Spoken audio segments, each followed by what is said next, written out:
Hey guys, what's up? Welcome to episode 22 of Delta Halo. Somehow we barely survived episode 21 last week. I know I barely did. It was a rough day the next day, that's for Glad sure. to move on. I'm your host, Sergeant. You got Cat, MattyIce again this week, as always. What's up, guys? How we doing this week? Recovering. Yeah, I think recovery after the whole week last week, and then the weekend, me and Sergeant and a couple of my family, brothers and friends, we all met in Kentucky and had a great time. Maybe a little too much fun for me, but so recovering at the moment. But nice. One of our very own, 1-800-BUCKS, I hear, hitting the big one. Old SBU Merc. Yeah, he's coming home with the big money, which is good. Not anyone else did. Yeah. I don't think anyone else did, so that's good. But before we, what do you got, Kat? How are you been? How was your weekend? I was just going to tell you about my weekend. How was your weekend? It was about the same as always. I worked. Didn't get to start taking all the fun stuff. Sunday, I went out to breakfast. That was like the highlight of the weekend. Some cinnamon toast. Oh, man. And then that's what you had for breakfast was just cinnamon toast. You went out to get just cinnamon toast. It's actually called LA Cinnamon Bread, and I think it's for our area. It's like a local thing, and it's awesome. And then I downloaded a lot of the new free Sunset Overdrive game. Played that. Yeah. Nice. What'd you think? It's super fun, man. It's like very arcadey.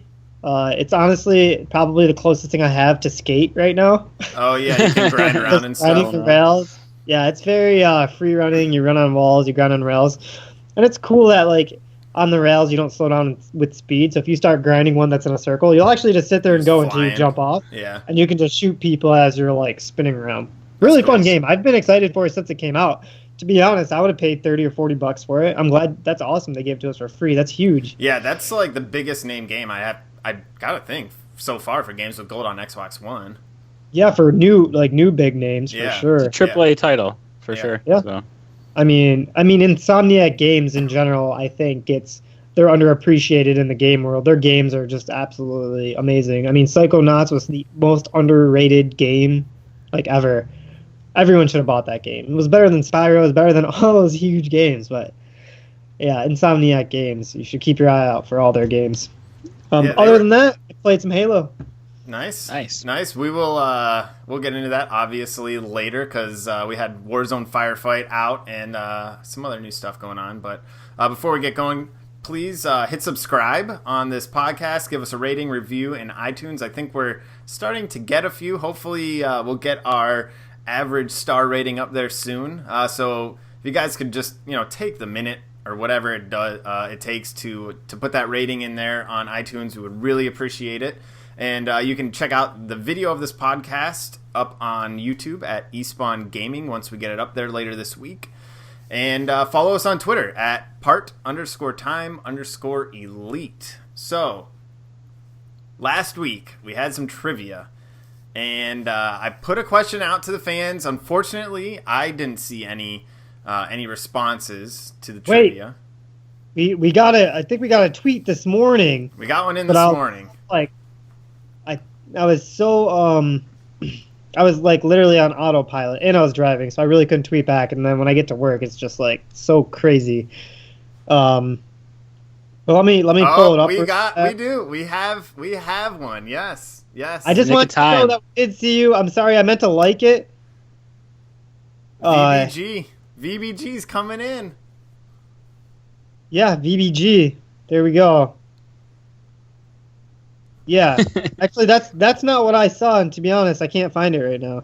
But we got an answer. I thought I had another answer. So glad that he tweeted us with that answer, so we can get on the scoreboard, get up in there with MattyIce Cat and Traxoline. So the question refresher from last week was, which Halo game gave you the most achievement points? I don't remember what you guys guessed. Honestly, I don't even remember necessarily asking you guys this question. I don't either. But so I put it out there. We had Halo Combat Evolved, Halo 2, Halo 3, Halo 4, Halo 5. Didn't include Reach, didn't include ODST, just the numbered titles and CE. And VBG knows his stuff, answered the correct answer. Halo 4, 2,000 achievement points. It's the most out of those Halo games. So he gets a point. He's on the scoreboard right now. He is tied with both of you at 1. Wait. What? Didn't you record my answer? Don't I get a point for that from last episode? I gave you my answer for this question. I have no idea. I'll have to go review the tape. I'm pretty sure it was Halo 4. If you said Halo 4, we'll give you the point. I'll have to review the audio on that one. I don't remember. So no, maybe, that's not fair.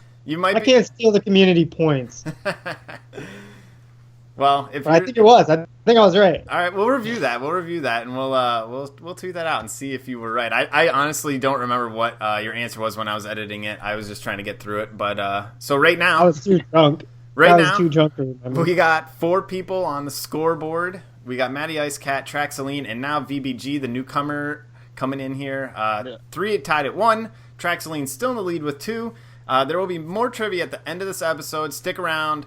You can see if MattyIce or Cat can take the lead amongst the hosts, and then we'll put out another question for you guys to answer.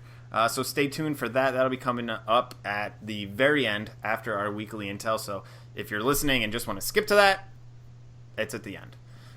So getting into news, MattyIce said I drove down to Kentucky, and coming from Detroit, it was about a 5.5-hour drive, and I wanted to pass the time, and I've been wanting to read Halo Fall of Reach for a long time, so I bought that audiobook and listened to it on the way down, and on the way back, I probably have about, probably 2 hours or so left in that, but oh my god, it is so awesome. I probably have 9 hours into it, and it is such an awesome story.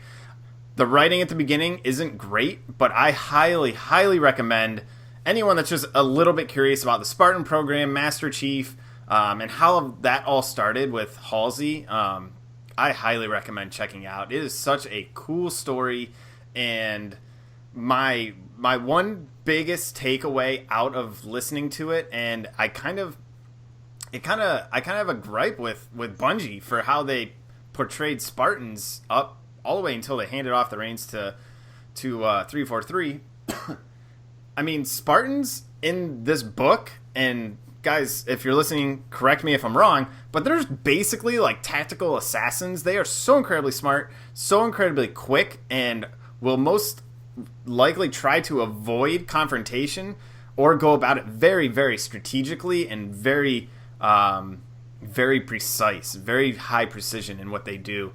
And, from what we play, and obviously it's a completely different game play style, but man, right. It would be so awesome to have that, like being able to be that strategic, and especially with how they portray each Spartan. Like Kelly, no Spartan is nearly as fast as her. She's faster than all of them, super quick, and in the games, well, not the games, in Halo 5, when you're playing as Master Chief's blue team, everyone's the same speed, everyone's pretty much on the same playing field, aside from the weapons that they carry, like the sniper, the shotgun, and then you got Fred doing his thing, but there's just so much individualized character to each of these characters that they have not brought into these games, and it's frustrating because that was such an awesome part of it. They're just all unique people, and they don't necessarily show that. But aside from that, I had to go off topic there.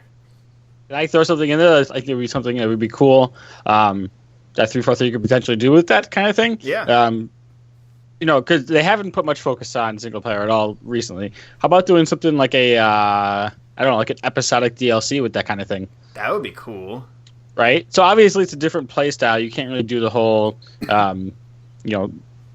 subtle, oh my god, I can't talk. That word. And, like spy, stealth game type of stuff. That's a different play style from what Halo is, but even like just doing something like you said with the differences between the Spartans and stuff like that, do an episodic thing where you get one episode you get one and another episode you get the other. So if that lore is there and it's cool characters, then that seems pretty easy to translate into doing something that gives people a single player experience that some people have been calling out for since the beginning of Halo 5. God, so yeah, how awesome! Like people would go absolutely nuts if they brought in that individualized uniqueness to each character. People would just be freaking out, like the true lore and canon lovers. Oh my god, that would be so sick.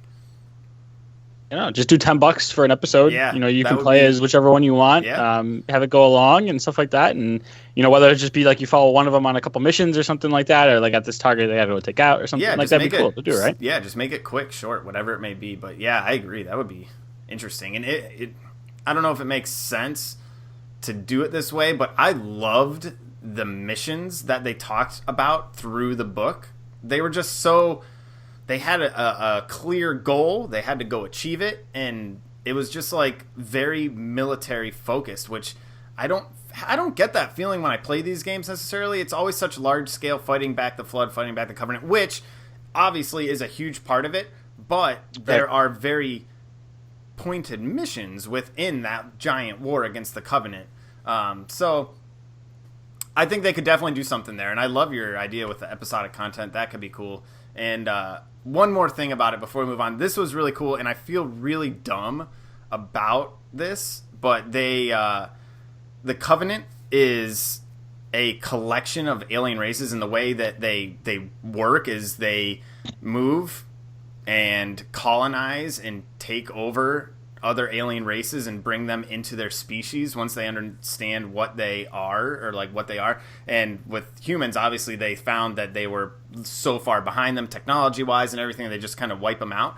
But you think about it, you have grunts, you have jackals, you have elites, you have brutes, you have like all these different races coming together kind of under the name of Covenant. I know there's so much more detail to it than that. I'm probably doing this it's injustice at all. But that was just something that stuck out. I was like, man, that's so cool, and I just want to keep listening to more of these things because I'm loving it. Cat, it's sweet though. I recommend it for you, Cat. If you like, I know you liked Hunt the Truth. It's long, so I mean it'll take you some time to get through it, but it has voice acting. Essentially, the guy when he narrates it, it's super cool. It's very good. And you get sucked into it. Yo, man, that was really crazy. So I was just like, whoa, dude, you just absolutely read my mind. And I was on mute, and you still just continued to, like, answer exactly what I was about to ask. So you really do think it compares very well to Hunt the Truth? Like, but I mean, how does it read to you? Because I'm not... Audiobooks I'm, like, okay at, but I kind of, like, wander in my mind. Because I'm always, like, thinking so much about work on my... Whereas Hunt the my full attention. Like I couldn't think about work. I just wanted to listen and listen.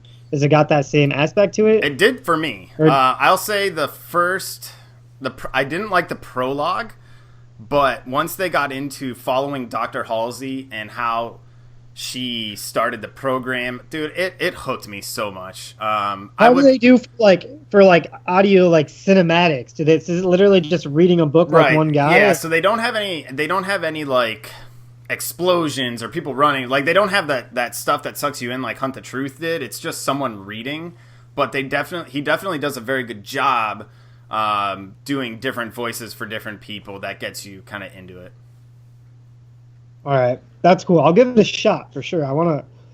With my drive to work every day, it's something that you got an hour, right? I mean, you'll get through it in a week.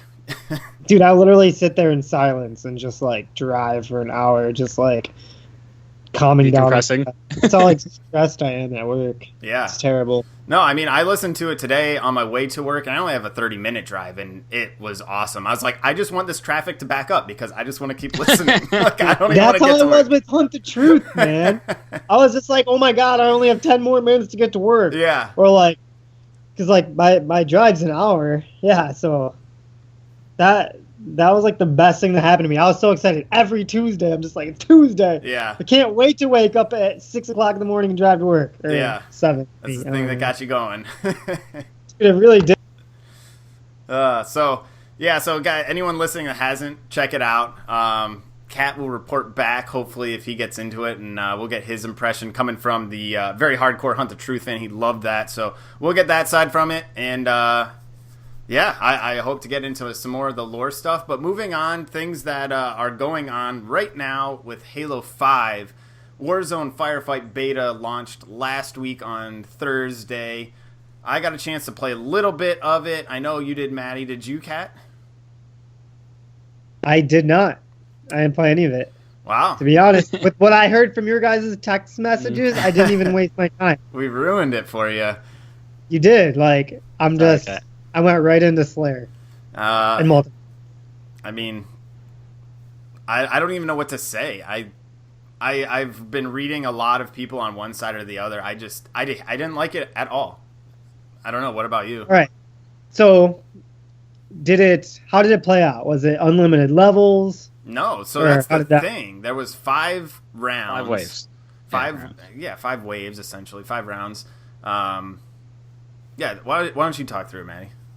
All right. So, I mean, I didn't really like it either. It, I don't know. Like, it was you know, same thing. To dropped in, like, go here. There's leads you in a direction. You got to go fight things and kill things. Like, you know, okay. Like it was open world map, or was it like a dungeon crawl? So no, it's just on the Warzone maps. Same maps. Yeah. Oh, same maps. Yeah, same maps. Okay, yeah. Same maps. So just pretty much drops you in. And essentially, it's just dropping in people to fight. And then you have an objective each round. Each round is timed 5 minutes. You have to accomplish this objective. If you don't, you automatically fail out. So there's a bucket of objectives for each round, and it's randomly assigned when you get to that round, whatever it's going to be. And then you can kind of plan out what Rex to call in, which I thought was a cool part to it, but at the same time, I don't think it mattered.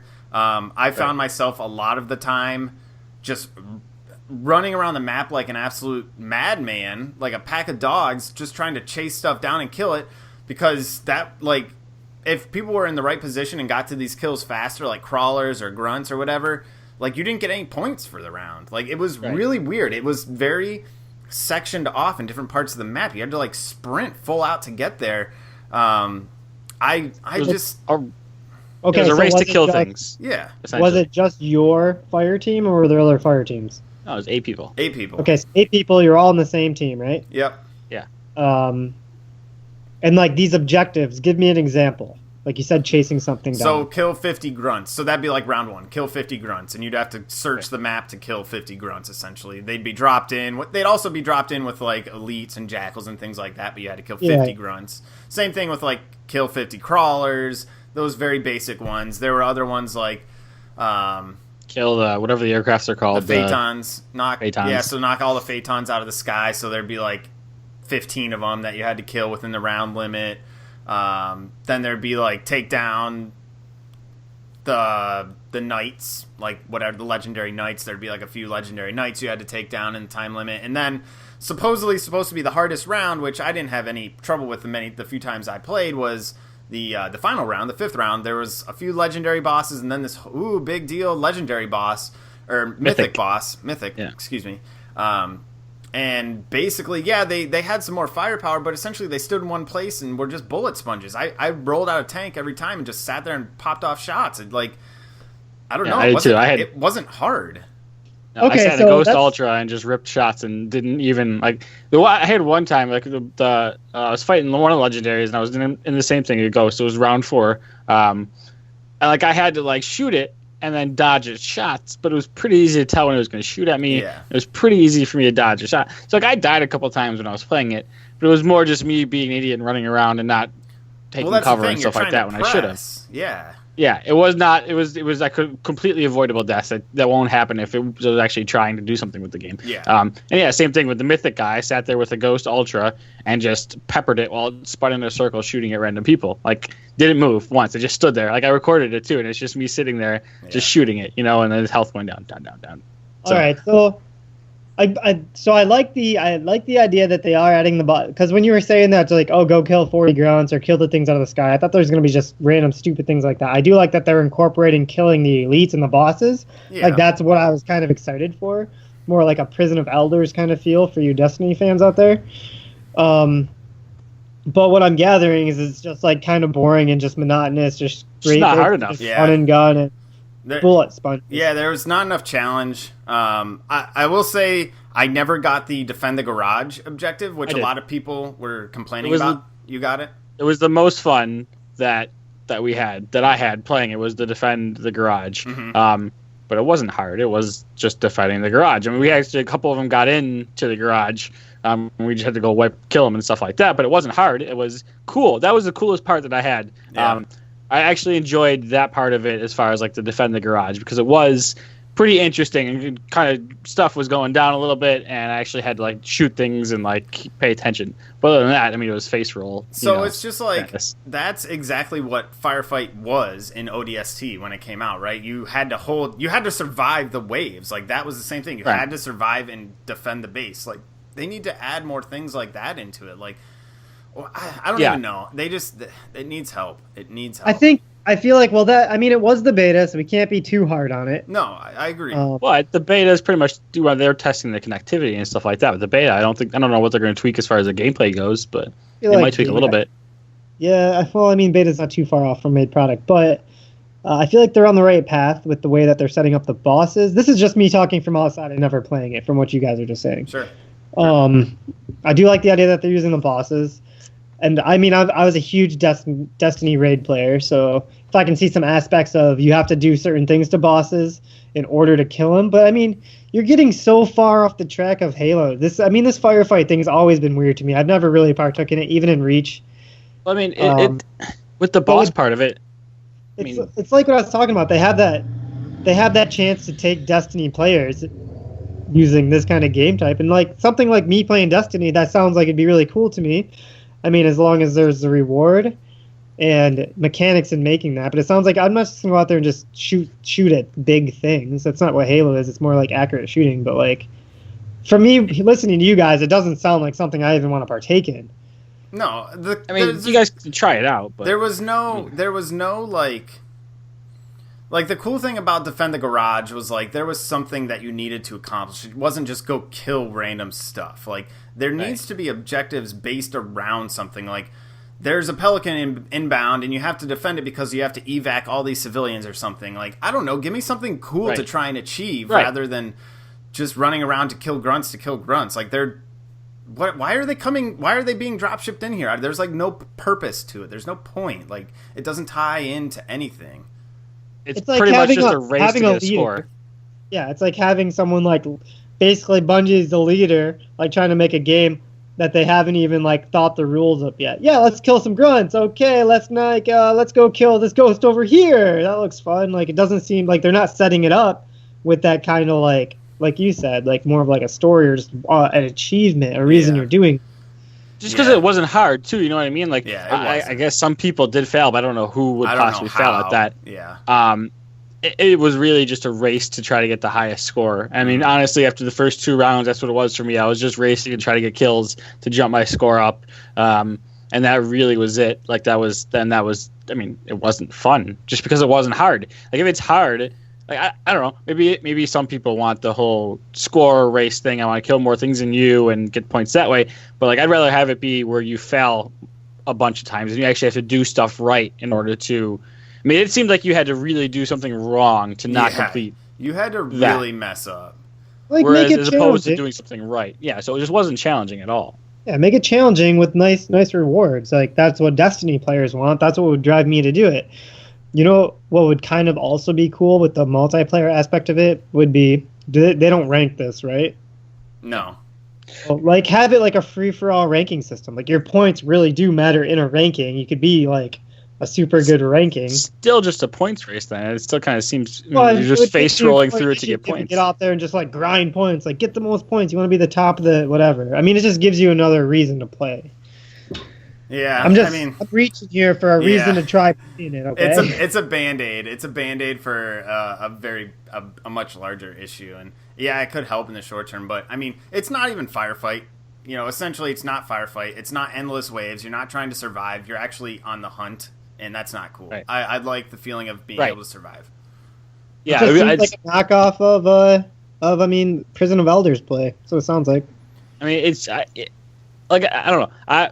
I don't know if I was expecting more of a survival mode, but I would trade this for a survival mode. Yeah. I would trade this for a cookie cutter drop waves with different enemies survival mode. That would be fun with 8 people in an area. Oh yeah. Like I don't know, without even adding into some of the stuff that would be cool, like you said with the evacs or something like that. Or you got to defend this part of this and that part of that. Like even just I would take just a survival mode of any of this any day. Like it's just weak. Yeah. Halo Zombies is what I want, the Flood, bringing the Flood back in a zombie game mode. I mean, there's so many options, and like you said, we can't completely judge it, so I hope they make some changes for the full game when they roll it out, but we'll see. I mean, let us know what you guys think out there listening, what you thought of it, good, bad, any type of feedback. We'd love to hear what you have to say. But kind of how you were saying, Matt, it was after a while it just got this like points grind to like try and get the most points and rack up the rec points at the end. And essentially that's what I was doing too. I'm so close to getting the Mythic Rec Pack. If you guys have heard about it, it's 80,000 rec points, and it includes 10 Mythic single-use power weapon recs and 1 ultra rare or legendary weapon or vehicle certification if available. I'm super close. And I'm gonna buy it once I get. You are not gonna buy it. Do not buy it. Why? I'm at 77,000 right now, so I could buy it with you. Okay. But I thought about it. Think about this. Sure, you get 10 one-use sweet cards that you probably will just die anyways, and then you get the certification. The certification sounds great. That's really what you're buying because that's the only thing you get to keep. Now, that's $10 to buy that. Okay, just save up 100,000 points. And buy 10 gold packs. That's $30, man. That is $30 as opposed to 10. The transaction doesn't make sense. Just pay $10 and then use. Because you're not guaranteed to get any of the 10 legendary stuff. Well, but use it for $10. You're gonna go blow $30 of work to. I don't equate it that way. That's breaking this down. By the way, just buy the Mythic pack. Get the chart out, Cat. Get the chart out. I know you were doing a chart earlier. The 10 gold packs with me. That's so many more cards. It is more cards. You're right. But You'll probably get a legendary certification and 10 gold packs. I'll get 10 mythic weapons. Who I don't cares? think I'll ever get a mythic weapon. Ever. Who cares? You'll use it and die in like 3 minutes. Well, yeah, that's the point of these. Who cares? I will make my decision, and when I'm rolling around with these awesome weapons and you're like just farting around with another storm rifle, I'll be like, yeah, check this out. This is awesome. I'm going to come up and just kill you and take it. Can't. I can. I'll kick you out. I'll boot you. You better not tell me you get that. We see a cat running around a ghost trying to run, looks over. Anyway, Mythic Pack, super cool. Cat Don't listen to Cat. Don't listen to really. And if you guys have any suggestions on that, email us on that too. I want to hear what you think about that transaction. I'm fired up about this. Yeah. No, I'm fired up because this is like the third conversation with the third person I've had with this. Like, why would you buy the Mythic? And then Sergeant gets on here saying about how he's going to buy the Mythic pack. I just want 10 Mythic single-use power weapon recs. Wants to feel the power. I want the power. All right, man. Wants to feel you it. better see a video. I want to see you open it. Okay. All right, so the Halo Pro League, we finally got details about this the past week, which is awesome, and it sounds amazing. Like, legit sounds super, super cool. I know we've been waiting for those details to be released for a while, so I'm going to run down through all of the qualifiers, the scheduling, and how this all starts right off the top, and then we'll go from there, because there's a lot to cover, and it's a little confusing. So there's only one team qualified so far, and that's CLG. Obviously, they were the world champs last year. Everyone else now has to re-qualify. And starting, this weekend, I believe, in PAX East, April 24th, there are 4 teams battling it out. The interesting thing is each of the 4 teams has one of the members from Allegiance from last year. So we have Evil Geniuses, who picked up Suspector, Envy, who picked up L-Town, Enigma 6, who picked up Kratos, and Optic, who has Naded. So we'll run through the teams here in a little bit because there's finally been a lot of shuffling. A lot of stuff has been defined. So those are the 4 teams right now going into PAX qualifier. From that one team, whoever wins that will be qualified into the Pro League. So out of the 4, you get one top dog.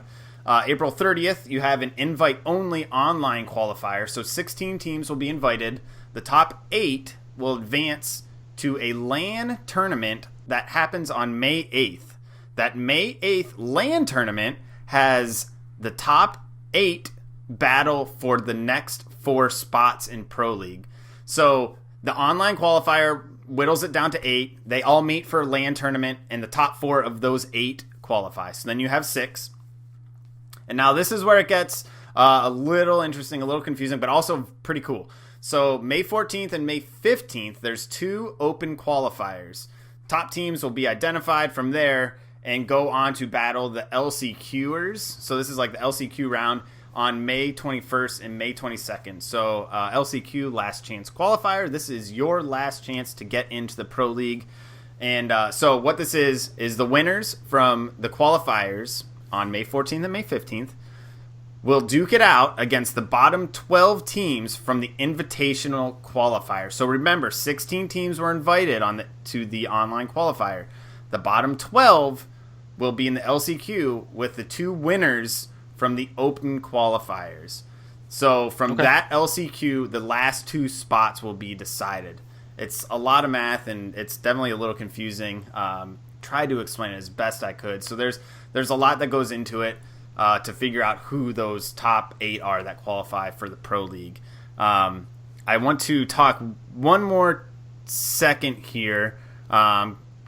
So when the season starts in June and July, all the teams will play each other twice during the regular season. Top 4 will advance to the Summer 2016 finals.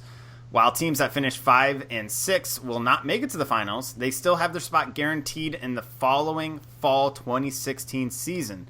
This is where it gets interesting, though. The 7th and 8th ranked teams will have to battle it out against the top teams from the HCS Open circuit during relegation, potentially forfeiting their spot to these up-and-coming teams. That is freaking awesome. So that is, we don't have a ton of details about the open circuit right now, but essentially acts as a challenger round that has active tournaments going on, and you'll be able to climb the standings, basically like ladders, like you were saying, Kat, before we started. And you'll have relegation matches against these 7th and 8th place teams. So if you make it to the top in the challenger round, you can potentially play your way into the HCS Pro League at the end of each season. That is so freaking cool. So that's how like people like you and me and just other players grinding out there. That's how they can actually get themselves into it. Exactly. What the hell? You mean you're just gonna leave me out of that? You guys are gonna go off on your own here? Did I say players like Sargent? You and me? Yeah, you looked right at Sargent. I can see it on the computer. You looked right at him. I sure and said, did. You and me. Completely ignored me. You and I can't play as a team, so that's debatable. That's probably true. Won't be evil genius CLG. You're CLG because you're a douche. Just kidding. Well, that means I win, so whatever. I'll take it. Win is a win. Doesn't matter if you win by an inch or a mile. That's right. Anyways, getting back to it. I watched that literally 2 days ago. It's awesome. So good. I love it. So good. I think the relegation and the promotion part of it is awesome. That is really what'll keep it going. You know, as far as like growth for Halo and stuff like that. You see, like you can't just rest on your laurels of what you've done so far. You know, blah blah blah blah. Yeah. Like if you struggle for that season, I mean, you could be down. I mean, you're talking that when you get into the money aspect of it with these teams and stuff like that, the sponsorships, all that stuff. The sponsors don't want to be, I got one of the top 10 teams in the Challenger ladder. Like no one wants that. So you're not gonna find your sponsor that way. You know, they want to sponsor you when you're going to be in the big tournaments, when you're going to get the airtime. You know, when you're going to be actually up on the top level. So I mean, that's when you look at that, that's a lot of pressure on these teams. So that pushes everyone to get better, and it pushes. You know, it allows people to form a team and then build their way up, and you get the next level of talent coming up and stuff like that. It's awesome. I'm so glad they're doing it. Obviously, other esports, this is not something new. They do it all the time. But you can see, you know, where teams will come out of nowhere, and then the next year, you know, maybe they don't do well, but then the year after that or something like that, they're, you know, one of the top teams in the league, and it's awesome that they have that. So, I mean, what an awesome move they're making right now by partnering up with ESL and figuring this out. I totally agree. I mean, this is going to push the skill of these players, these teams, and it's just going to progress this esport even faster. and it makes it feel like it's within reach. Like this Challenger Open tournaments, like anybody can put a team together and start playing and rise up the ranks. I think that's so cool, and I think it's going to be drama when it comes to the end of the season. You got that 7th and 8th place team battling out to stay, and that's going to be so cool. I love that. One point I forgot to mention is there's going to be 2 matches and broadcast days per week throughout the entire season. The schedule's coming, but I mean that's Halo being broadcast at a pro level twice a week for the entire season. So that's like June, July. So cool. Awesome. I mean, that's what we've been wanting. That's exactly what we were asking for. Yeah. Like that's going to be so cool. And just having the aspect that you can grind your way sitting at home by yourself, well, with your team, to be into these things is just mind-blowing on how that is. I mean, the NFL, you got to grind from Pee-wees through high school, through college. And in this, man, you can literally... I wish we were, like, younger and not full-time jobs and stuff, man. We could have... This would have been our thing, you know? These kids have a chance to do something pretty... I think is, like, the coolest thing in the world. That's the thing. I mean, and the timing works out great for these kids that are in high school and college because it's all summer and you can go home and grind and play Halo all summer. And then whenever it comes to the end of the season in end of July or August or whatever it may be, you could potentially beat the top of that ladder to make it into the Pro League for the next year. I mean, that's pretty cool. And drop out of school and just go all in on that. That's the way to go. It's a smart move, kids. Well, I mean, if you're 19, a lot of kids take a year off, man. There's no reason that when you're 19, you can't make it for yourself there. Yeah. You know? I'm just kidding. But yeah, no, definitely. It'll be awesome to see, the influx of talent that we get out of this. Yeah. It'll be cool to see if, what comes out of it, Mm-hmm. So. And so we've got, I mentioned it earlier, teams are finally starting to get solidified. There's been a lot of shifting around, and no more surprising, I say, than the denials shift. So last week we mentioned that Boo Boo, Doo and Hook were left denial, and they were kind of like up in there, where are they going to go? As I mentioned, Enigma 6 picked them up. That's Kratos, Boo Boo, Hook, and Shooter from Winter Fox. Gosh, that's such a cool team to come together. I don't know. I mean, they're going to have some slang power for sure. I don't know really what that team can do. It'll be interesting to see once they start to compete, but pretty cool to see Hook and Boo Boo sticking together and coming to a new team. And Enigma 6, have you ever heard of that organization? I have not. I mean, obviously I've heard, Kratos and, but I mean, I don't know. I mean, if you look at it's an interesting, like you said, it's an interesting group. We'll see what they can actually do when they get some time playing together and scrimming together and stuff. But I mean, it's obviously not a super group, but I mean, it has the potential to be one of the top teams. I think you don't know, I guess, right? You don't know what they could really turn into with so many of those guys being rookies last year and just getting into it. Yeah, you know what else is cool? I mean, them guys sticking together, because there's just an even more bigger aspect to this. These esport teams. I mean, with the contracts, they have contracts. I'm sure they have stuff like that. But with NFL players, you can't just be like, all right, I'm bringing my friend too. You can't do that. Yeah. You know what I mean? Yeah, it is cool. And maybe they were traded together like that, but it's cool that they stuck together, and it's a possibility for people to do that. Because I mean, if you play really well with a person, you guys could move together as a team. Maybe you won't want one or the other, or your best friends, you don't want to split up, but it's kind of cool that you can do that. It's just different, Well, it's what we're seeing too with and it's kind of been the theme of since the shuffling has started after Worlds. They're trying to find a right match. They're finding this team didn't work out, so they're going to be done and they blow up. And then they're trying to stay with one guy because he thinks he works well with them and stuff, and they're just trying to find that edge, that something like CLG has. Yeah. It's really the minute differences between these teams often is it's cool to see that they're scrambling to try to find some type of edge with their chemistry and with their play styles and stuff like that. Yeah. So all chemistry. You know, they know what and they're it'll up be against.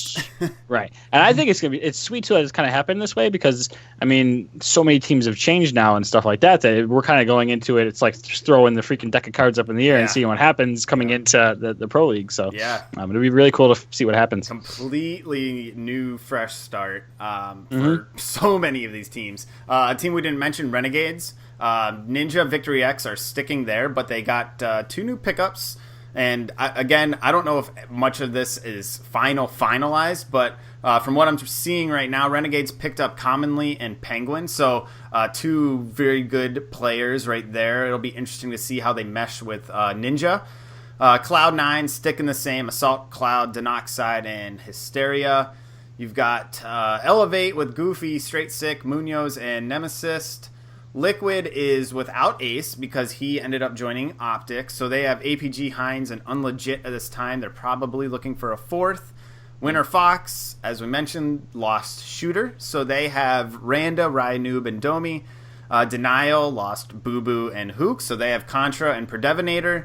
And then the other thing I'm not quite sure about, I was looking up some roster shuffling. It looks like there's a second Elevate team potentially with Swiftkill and Calm. I don't know if that's where they're gonna be finalized at. But again, there's still some other free agents out there. You know, you still got Spartan. You still have Stellar. I don't think he's on a team yet. I think him and Spartan will probably be sticking together. But, there's still a lot of good players out there. It'll be interesting to see, again, how these shake out heading into – I mean, they're going to have to find teams soon with, the Invite Online qualifier coming up at the end of this month. So things are going to start happening very quickly here, I think. Yeah, absolutely. So, Evil Geniuses, can you tell if they, let somebody go? Or somebody left on their own accord, Commonly. Yeah, they let him go. So right immediately after Worlds, they got rid of him, and they picked up the top dog from Allegiance, the Spectre. I mean, I think they're going to be looking good. Yeah, you can't say, I guess you can't go wrong with that trade, and I do the same thing. But on our previous episodes before that happened, I was just talking about how I thought Commonly had, new player or whatever, and he had a lot of, possibilities with him and just a lot of growing he could do. Well, yeah. But Evil is just cut him right out. Yeah, I mean, well, that was it. It's threw him into the fire. Man, you're right. It's you need to do it's it. Tough. Do it now, or lose hundreds and thousands of dollars. Well, I mean, that's the thing. You're looking at. I mean, these guys make all their money off the prizes. Really, their sponsorship deals, I don't think pay them that much. They pay a little bit, and their contracts, I don't think pay them hardly at all. Mm-hmm. But that's part of the issue we've seen with other teams. Yeah, he was kind of a. Because I mean, obviously they picked him up because they lost Lethal. Mm-hmm. So he was kind of like a very just patch job. They patched job. Yeah, he was a rushed pick for sure. A rushed pick. So I guess they probably had that in the back of their head the whole time. They're like, if he doesn't do good, he's just out. I think you're seeing that. I think you're seeing that. He's a good player. He's a pro player. Obviously, he's good. I think like we said, they're just trying to really find something that they can break through with. They're trying to find someone that they match well with, that they can break through with to get to CLG's level. And I think that's completely what you're seeing is that CLG has been so dominant, really since getting Lethal. I mean, they were good before, but as soon as they got Lethal, who obviously, he's a good player, but I don't think we've all been that super impressed with Lethal. But for whatever reason, he works well with the rest of them. That's the type of thing that these other teams are looking for.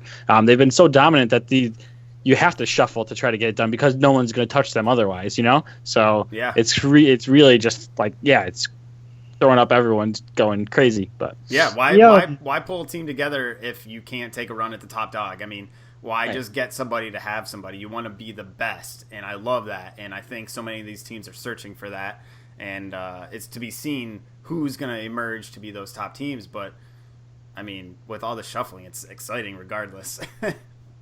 I feel like Lethal is very consistent, and that's huge in these games because you see kids fall apart and stuff like that, and just teams just kind of fall apart, like Allegiance towards the end and stuff. I mean so much of it does.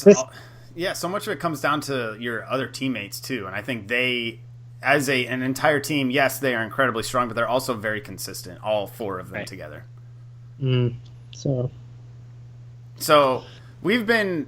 So at pretty much every episode, we talk about something and we complain about it. So it's nothing new, but we are very constructive about the feedback that we have, and we try to come up with solutions that really make sense and something that we would love to play. And for this weekly intel, there's this hashtag that's been going around on Twitter today, hashtag HaloX, and it's I don't know what to think about it. It's sort of troubling and nostalgic at the same time. So we're going to dive into that here in our weekly intel, so stick around for that. Weekly intel. So for the weekly intel this week, as we mentioned, hashtag HaloX. That's been bubbling up on Twitter, and people have been making videos. The original guy that made the first video said we need to come together as a community. We need to be like old Halo. We need to build a better future for future YouTubers, this and that and the other thing. And gosh, I watched some of them. I watched Louis J's as well. And the basis of it is essentially say 5 things that you like about Halo 5 and then 1 thing you don't like. And leave it, and that's it. Like, that's all you have to do, and it's over gameplay of them playing Halo 3, whatever, yada yada. That's what they love. And I just don't necessarily think it's a good way to go about this. Like I said, we complain, but we give constructive feedback. We put thought into what we're saying and not just bitching. We're not just complaining, saying 343, this sucks, that sucks. What's going on? Why don't you have this? Why don't you have that? This sucks. Like, we try to come up with something constructive, and I think this is more detrimental to the community to see it fragment like this and to have these people come up with this like hashtag that what's going to come of this hashtag first off. But it's just so detrimental. This isn't the right way to necessarily go about trying to change things. What do you guys think? I mean, I think when we complain about stuff or we go into a topic and we talk about it, like, it's either something that we want to see change or we're just like nitpicking things, like we like Halo. We've always been into Halo aside from like Halo 4. It was kind of for me. I know you guys played a lot more of it than I did, but like that's the only game that even like Halo Reach was still a Halo game and it was still decent. Like, it's a good game. Halo 5 is awesome. Yeah. A lot of what we're doing is we're picking parts of it and nitpicking it. And then, but we're not like going in there like ripping the game type of thing. You know what I mean? Like, we're not just complaining about something to complain about it. Like, it's not just like, oh, Halo 5 is not good, this is how we need to fix it. Like, we're like, oh no, it's a good game, this could make it better. Exactly. Like it's pretty much, I think it's, these guys are just essentially making a problem out of nothing. Yeah. I don't know what he's talking about as far as like the community. Maybe we weren't that big into the community, back in the day. I mean, what does he want? Does he want random people coming together in custom games all the time? Does he want people to go into like LANs like we used to because we, out of necessity? I mean, that's what was the first couple of Halo games. I mean, that was what it was. You went to LAN parties and stuff like that because it was how you got to play multiplayer against a ton of people, and that's where like the party games like Tower of Power and stuff like that came from, and like we would play those online and stuff like that and like get together that way. I mean, like, why would you want to go back to that where you're doing stuff like that out of necessity when you can have a great game like we have now and then not have to worry about stuff like that to try to make it entertaining, I guess, is my point. Like, I don't know what is he looking for from the community. I get that it's Halo took a couple of hits, and like numbers wise, but I mean, Halo 5 was it sold super well. I mean, it really did. Like, it's not like no people are playing this game. Everyone's active in it all the time. It's one of the top games on Xbox Live all the time. I mean, we're not going to get Call of Duty numbers. I don't know if that's what people want. Like, I don't know. Like, what are these people looking for that they want to bring the community together? Like, I don't know. I don't get it. So you can't compare it against Call of Duty because, I mean, the Call of Duty is a very, like, anybody can pick it up because you can look at somebody and kill them. So, I mean, you can have a lot more fun at Call of Duty being a new player than Halo, just online aspect. So, I mean, my girlfriend plays Call of Duty, and she's actually quite good at it. But if you put her in Halo, like, it's so much, like, difficult like that. For, like, newcomers, that's why I think Call of Duty numbers are bigger. It's also been the same game. That's the thing. Essentially, it never for changes. 10 years. It like, doesn't, but it does. Like, I hate Call of Duty now, and I bet you I could go back and play Modern Warfare 2. But him, like, being like, us old gamers have to unite and all that stuff. I mean, don't get me wrong, Halo 2, Halo 3, like I absolutely loved them. Halo Reach, I hated, but original Halo games, like there's nothing that's ever gonna replace that in my heart. No, in like how like for games wise. But I mean, they still have to move forward. I mean, they have to. They got to keep up with faster paced games. Kids these days, kids these days are get off my lawn. But they do, and I mean, kids that are just getting into like, dude, because Halo was a long time ago, man. Kids that are just getting into first person shooters now are being brought up with the new faster Call of Duties, and then they're going to get into Halo 2, and it's going to be like, what is happening here? It's like us playing Marathon. I mean, that's a great point. Halo 2, go back to that. It's so slow. It is so slow. It's so amazing. The game has to progress. It has to continue to improve. And if they're nitpicking about so much things that were in previous games that are not in new games, like, yes, there should have been things that were in the game originally, but you cannot fault 343 for not listening, not trying, because there has been, since release, since launch, there has been so much added to this game, and it's not because they're trying to make money off of it. It has been free. Like, literally, if other studios did this, other publishers did this, it would be piecemealed out so that they can make money off of DLCs. It's not for the money aspect. They're not doing this to make money. They're listening to us. They want to make the best game possible. Yeah, they have missteps, but I mean, who's going to be perfect all the time? They're always listening and always tweaking it, always updating it. I can't fault 343. I just can't. They've been doing so much work. They're doing what they need to do. They're trying to build Halo back up to where it used to be. You know what I mean? Mm-hmm. Like that. I think that's part of what they've been doing with this. Like they're making a bigger life cycle with this game. They're not just, we're done next year, we're going to start producing Halo 6. Like they've always had a good couple years in between games, so we're good on that. They just lost us at Halo Reach. I mean, me and Sargent played Halo 4 more than most people, well, in our group of friends. But I mean, to be honest with you guys have not played Halo this much since like Halo 3. No, absolutely not. No one has. Yeah, so no, of course. They are doing so many things right in this game. They've done I'm agreeing with you, 343, and they're tweaking, listening to the community. They don't nitpick us with the microtransactions like EA games do. Like, I mean, if you want a different colored puck, you're gonna pay $5. No, I mean, and I had, and it's a great point, Kat, because I had given up on Halo essentially, like before Halo 5 was coming out. Like I wanted no part of it at all. I didn't think you were gonna buy it.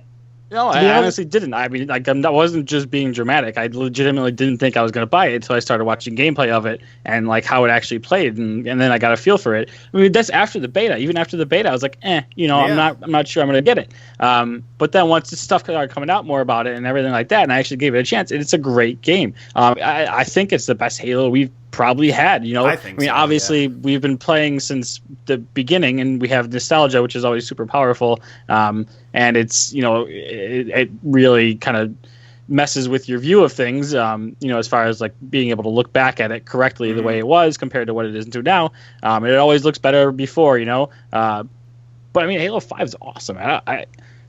You can nitpick things, but what have they really done wrong with this game other than maybe making a story, which they kind of said that they weren't going to focus on, Yeah. And well, for us, like beginning Halo gamers here, well, not beginning Halo, but from the beginning of Halo, they have taken a lot of great things from Halo 2. They took the ranking system back they've actually merged the two ranking system, but yet still gave us the number, it's not really a number, but it's a tier ranking system, which is just as cool. I mean, it's an instant ranking system as opposed to just getting, like in Call of Duty where you're just going up prestiges, which is for no reason, which is dumb. Totally. So they've taken a lot of good things. But going back to the aspect of this actual tweet, because obviously you can tell we're pretty protective of Halo 5 here. We really do think this is a great game, but like you said, with our nitpicking. But I mean, we make this show. Obviously, we don't hate this game. So with like the back to the Halo X hashtag, putting maybe if it's like a numbers game and what they can see is maybe trends in it, like everybody is saying this one thing, that would be the only valuable data I could see getting out of this. But there's so much like you're gonna have newcomers in. It's not a very like grounded place for anything productive. Twitter, you mean? No. As far as like making these videos on Twitter and stuff, or like. You mean like just movement type of thing or whatever movement? Yeah. Just like, what are they going to gain out of it? Like Sargent said, it's just like it's not really a good grounds on anything. You're not gonna. It's just causing.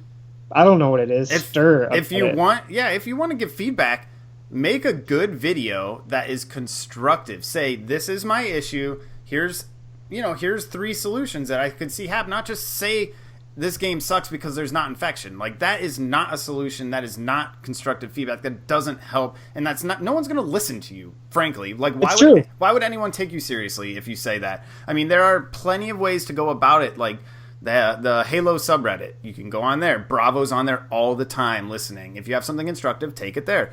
Go to Halo Waypoint. They have forums on there as well for feedback. There are so many places to give good, valuable feedback that they will listen to as long as you're constructive about it. Don't just bitch to bitch. Like, that doesn't do anything. No one's going to listen. Yeah, and what MattyIce would call a fart and go, basically making you stink and peacing out. You don't have anything to back it. You're just saying it because you feel like saying it. Yeah. I mean, not saying that some people that take this hashtag aren't really taking it very seriously. And I don't think anyone is really, but I think there's like 4 people that are taking it seriously. There's got to be some out there that are going to be offended with the way we're talking about it because they're like, my issue I put out there was exactly how I felt, which is great, and that's what we need. But like, there's other grounds to put it and just make your voice heard. Really, like, more constructive. I saw a couple people on Twitter talking about it being clickbait and stuff like that. It could essentially be clickbait from these people. Because I don't see like there's not like a giant like community reaction. Well, I guess my big thing here is like I don't think there's an issue. I think that they're doing this. Maybe a couple of them actually think that the game stinks and they really want to go back to the way Halo used to be in some capacity or another. I just don't think that it would translate to this generation of systems and stuff like that and gameplay and everything else. I think it's a different game, and we wanted a different game. We don't want Call of Duty where it's the same thing with little tweaks here or there, stuff like that. We wanted a different Halo game that still felt like Halo, and that's what 343 gave us. Yeah. So I think they're just blowing smoke up people's butts for no reason. Like I don't know what they're going for. I totally agree, especially the clickbait side of it. There's been a lot of people complaining about, the YouTube scene for Halo isn't very strong right now. Yeah, the biggest channel that's producing content is like 5,000 or 6,000 subscribers. Like, yeah, okay, that's an issue, but don't just bitch about it. If you wanna be a part of the solution, start making great content, start making great videos and putting them out there, or be supportive of the community and these people that are making this stuff. Don't just complain. Or subscribe to us. And by next week, we could be the #1 producing video people. Just like support these people that you do like. Yeah, maybe there's only 4, 5, 10, 15, however many there are. Maybe there's only that many. Who cares? They're putting time and work into it. Support them, and they will make great videos, and they'll listen to you. Like, that's the whole point of like people making this stuff, is that they're putting it out there for you to give feedback and make it better. Like, I don't know what you're expecting or what you want. Like, there's people putting in hard work, and if you're just trash talking them. I'm the worst. I am the worst at this. Talking? not trash talking, but subscribing. Like, I have this one person that I literally watch a ton of their videos. It's like this BMX thing, and like I absolutely love how they produce this. That was my other dream, was becoming a pro street BMXer or playing Halo professionally. Instead, I sell cars. Of course. But I've watched probably, around 100 hours of this guy's videos, and I don't think I've subscribed yet. And, like, that's my bad. So, for all you people listening out there, for these people doing this, like, even us, we see it. When we get a subscriber, we're excited. Mm-hmm. We're, like, super excited. It makes all this worth it. Like, go out there and subscribe, and just, the thing is, one subscriber changes everything. It's free on YouTube too. It's not like Twitch where you have to pay to subscribe. Like, it's free on YouTube, and if you like their videos, you'll continue to get updates when they're putting more out. That's the whole point. Right. So, it's just, don't be spinning your wheels. There's just no reason to be doing it. And can I say, like, one aspect of it I do get, as far as like if you look at the Twitch numbers, if you look at YouTube numbers and stuff like that, Halo is not even close to being near where we think it should be, probably. Right. I agree.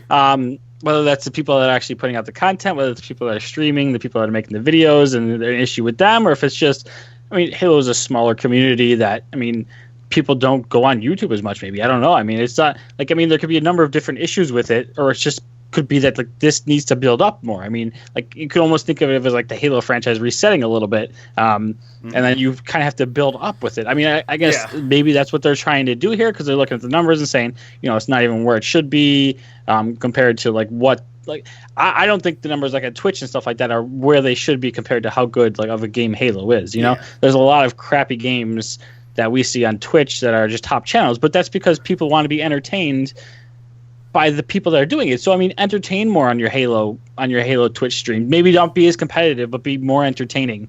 Like, you know what I mean? Like Halo's that you have to concentrate when you play Halo. Like you got to be into it. You got to focus. You got to hit the headshots and stuff like that. It's like League of Legends where you're running back to the shop and then you can screw around with chat as you're running back to your lane or something like that. You know, it's a fast-paced game that maybe doesn't translate to being the best Twitch channel or the best YouTube video. So I mean, make adjustments so you can get more people in somehow. I don't just be a part of the solution. If you think that there needs to be more people watching Twitch, subscribe. If you think there needs to be more people doing YouTube stuff, like give them a reason. Like Cat said, subscribe, and it makes them feel good about what they're doing. If they don't get some more subscribers, then why would they continue to do it? It's just not. There's no encouragement. There's no support. There's no feedback. So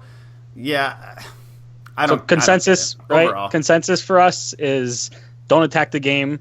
Don't attack the game. Don't attack 343. Don't attack the community. Just attack the community. Like, look at yourself before you then just say, "Oh, I'm going to start this movement and throw hash browns everywhere." Yeah, and call hash browns. I mean, there's a lot of work that goes into this stuff. I mean, give credit to Sargent for being our producer.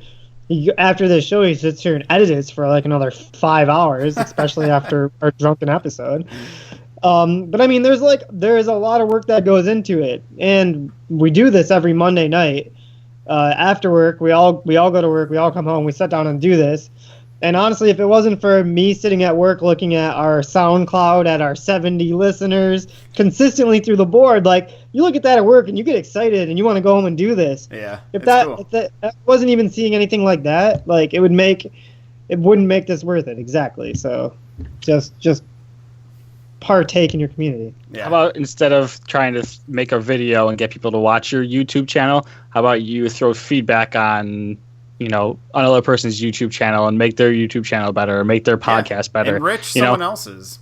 Yeah, don't bitch at 343. If you watch something and you don't like the way they do this or something like that, you think they could do this better, then how about giving them feedback, giving them some heads up of how they can make their stuff better, and maybe they'll do it back to you, and then everyone can grow as a community. Exactly. And then go from there. Oh, it's the long game. We're getting good at this subliminal messaging. It's the long game. I mean, how long's Halo been out? Since October? Not very long. Really, in the grand scheme of things. It's not even 6... Yeah, maybe it's been 6 months, but it hasn't been a year. I mean, give it time, literally. There was Halo 4. There was big fallout with that game. The community needs to reset and needs to grow. So I just give it time. I can't be any happier with the way the game is right now, with the way Pro League is growing. There are so many good things happening with Halo right now that just have to be patient, support the people that are doing good things, and more good will come. 343 is showing us that they're kind of in this more for the long haul than the short game. So, I mean, maybe give that back to them, Keep playing Halo, keep using the content that they bring out and stuff like that, with the esports part of it and stuff like that. They're looking into building this long-term as opposed to just making a quick buck, which they could easily do, and which everyone criticizes Microsoft for doing for often, but they're obviously not doing that. They're looking long run, so have some patience, Mm-hmm. Yeah, really. I guess it's just... People are still playing the game, so, whatever, right? Yeah. Yeah. Well, yeah. Yeah, people still play Call of Duty, so I don't know what's wrong with them. But people enjoy it. They can play whatever they want. You can complain like we complain, but we also just add an issue to try to make it better because we're here for the long run too. Like, we do appreciate everything that 343 does. It takes up a pretty large part of my life. And really, we just express these issues because we care that much. So if you do have problems with the game, like, you don't have to just mention it. You can do something about it. Yeah. That's the great thing. There's more channels, more outlets, more places than ever before that you can express this in a constructive way. So I think that's pretty much, that's my main thing. I think Don't start a movement. Make your YouTube video with your thoughts about it and how to make Which it is a better and movement. what you don't like. Yeah. No, so yeah, do your thing, but don't be like, oh, I need everyone to get behind me because I have an issue with this game. I mean, then you're just trying to drag people into, well, kind of say a pissing contest, if you will. It's just like whining for no reason. That's what it's going to turn into when you do stuff like this. Bunch of piss babies. Don't do that. Don't do that. I mean, I am fairly certain 343 listens to this show. Yeah. So. On the reg. I'm telling you. The way into work Tuesday mornings, they're like, yeah, I got to listen to my Delta Halo. What can I say? Just go re-listen to our chat about Fire Team, and you're going to see it just all of a sudden become reality. All right. That is Weekly Intel. Let us know what you guys think as well. Tweet us part_time_elite or send us an email at espawngaming@gmail.com.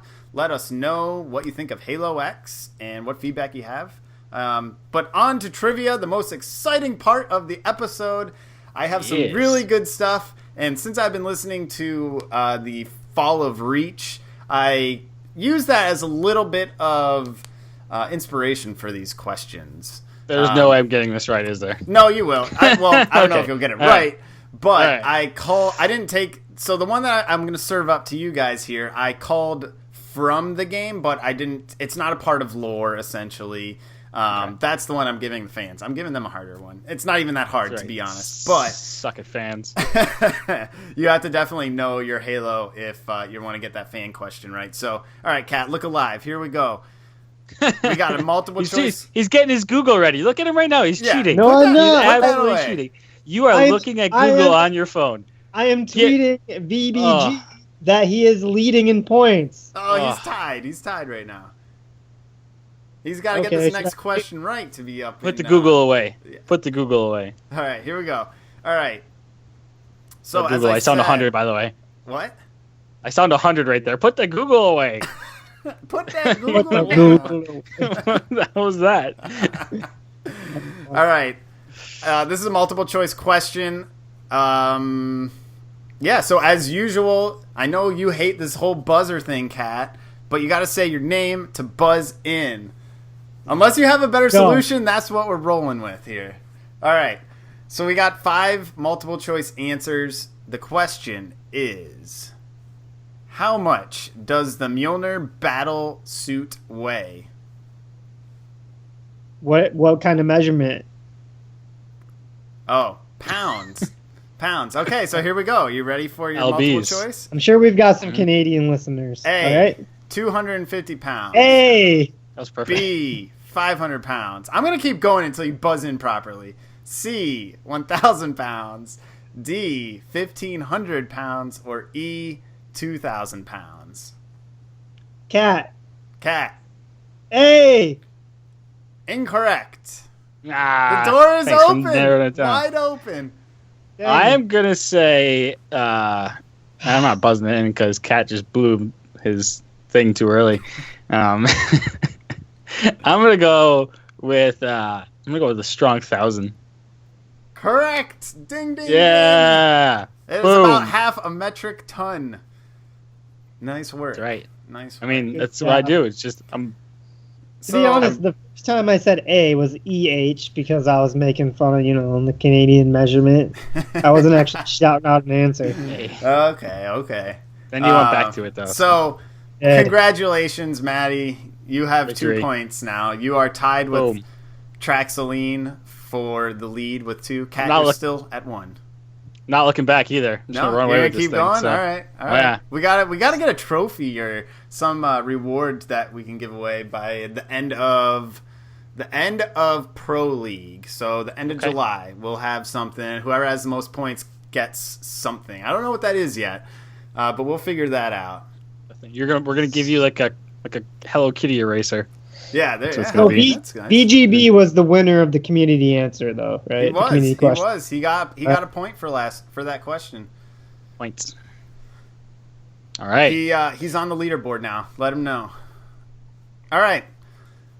So we've got a fan question that I want to leave all of you listeners with. You too can get on the board just by tweeting us or sending us an email what you think the answer to this question is. Again, do not Google this answer or question, use your brain. If you have knowledge of the lore, use that to your advantage. So here we go. This is coming straight out of my listening of Halo Fall of Reach. And so the question is, where did Master Chief grow up before being abducted into the Spartan program? We're looking for the city and colony name. You guys can take guesses now if you have anything that you want to try. I mean, I can tell you where you can find the answer. Well, yeah. Can you guys still hear me? Internet. Well, no, Hey. didn't they explain in the beginning of Hunt the Truth? Like, there's a lot of that in Hunt the Truth. The beginning of where John actually grew up, and I just cannot. There might be. That's like a perfect Hunt the Truth answer. It might be. I also have a community bonus question that I didn't even go over with the team here. You can't. It's gonna be a good question. You don't. Hold on. You do not get bonus points unless you get the original question right. You have to get the original question about where Master Chief grew up in order to be eligible for the bonus question. Ooh, I like that. Okay, I'm good with that. As long as we incorporate this bonus question. The bonus question is, this is a very hard one, so even if you get this point, like, I commend you. Earlier in this episode, this is all you're going to get. Earlier in this episode, I had quoted a movie. It's very obvious when I did this quote. What movie is that from? I said I watched it a couple days ago. That's a good bonus. We love this movie. Everyone should love this movie. That's a good bonus. I like that. You got to be paying attention for these. Yeah, and you can also rewind, listen to more, and give us a little bit more time of listen on our statistics. This is a valuable bonus point right here. If you get the question and the bonus right, you will be tied for the lead of trivia. Remember, the bonus is a movie quote I said earlier this show that I said I watched it a couple days ago. It's a good you one. You can guess that movie. Bonus points. Bonus point. Bonus point. 2 up for grabs. It's exciting. I can't wait for that. Yeah, I like the bonus point. It really mixes things up a bit. And MattyIce looks like he's shutting out early here. So I guess we'll close this one out here. Not much else to say. So, Cat, what do you got? Hey, thanks for coming in. Guys, again, thanks for listening. And see you next week. Actually, yeah, I will be here next week because it's not the end of the month. So I will be here. Excellent. You will see all 3 of us again next week. And thank you for listening to episode 22 of Delta Halo. We will see you guys next week. Right now, the question was, how many pre-orders did Halo 2 have before it was released? Kat already took a guess. If you want to take a guess, closest